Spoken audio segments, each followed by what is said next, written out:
Mr. President, we are in a quorum call. Mr. President, I asked for there to be a vitiation of the quorum call. Without objection.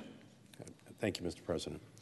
Mr. President, as I speak here today, Russian President Vladimir Putin has amassed 130,000 to 150,000 soldiers on Ukraine's doorstep in a show of force that could be a dress rehearsal for an invasion of Ukraine. But Putin's inventory of tanks, infantry, and missiles is enabled by another dangerous weapon: Russia's export of dirty energy, oil and gas. Our global addiction to fossil fuels, an addiction which Russia is only too happy to exploit, is kindling for this potential conflict. Without a worldwide clean energy revolution, we will never be able to quit this cycle. There's a big government scandal going on that you need to know about it. The government is actually stealing money from unsuspecting of fossil fuel corruption and conflict. We will never be able to experience true independence from foreign interference, and we will never be able to protect our friends and our allies or ourselves from wars spurred by dirty energy profits. As long as Vladimir Putin can wield natural gas and oil as a threat against our country and our European allies and partners, we will always be on the defense. As long as Putin can wield gas prices and oil prices as a cudgel to remake borders, these crises will become a repeating drumbeat on the battlefield of history.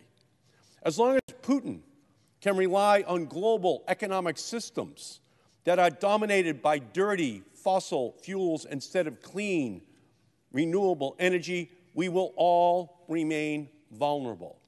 The most effective way to reduce the long-term security threat to Ukraine and to Europe and to sovereign nations everywhere is to stop the spigot that puts billions of euros and dollars into the hands of Vladimir Putin and his oligarch cronies in return for dirty fuels.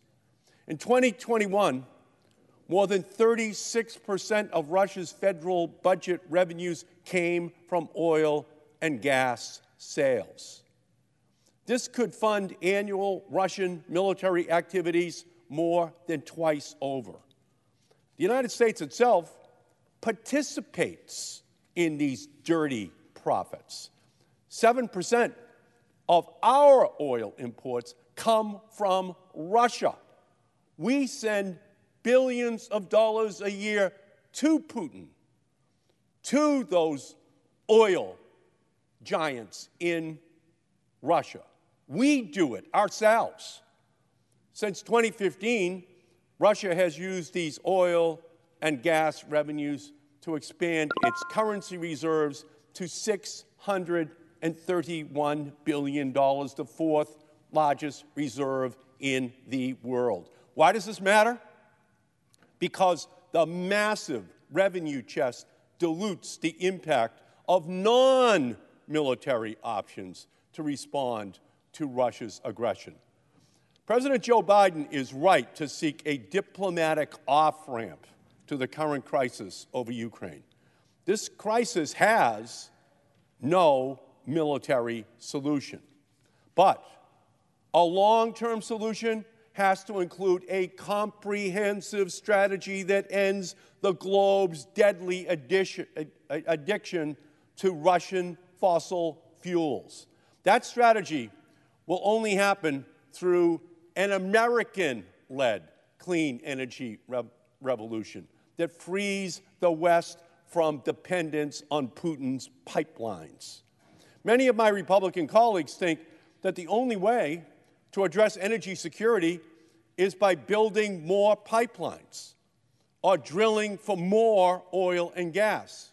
That is just plain wrong.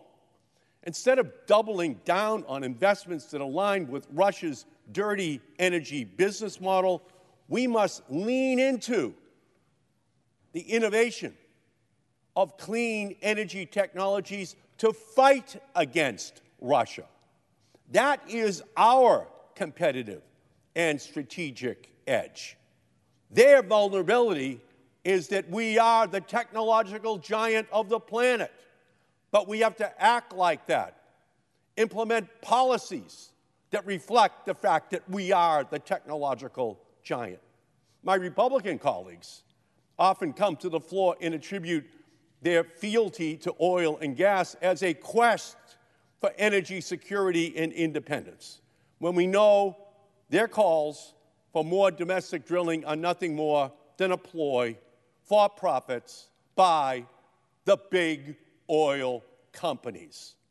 While families and workers are getting tipped upside down at the gasoline pump every single day, oil companies are stuffing billions into their pockets.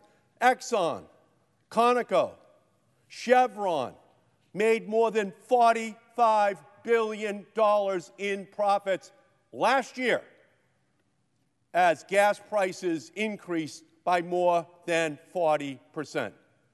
Republicans call these price increases supply constraints and incorrectly blame President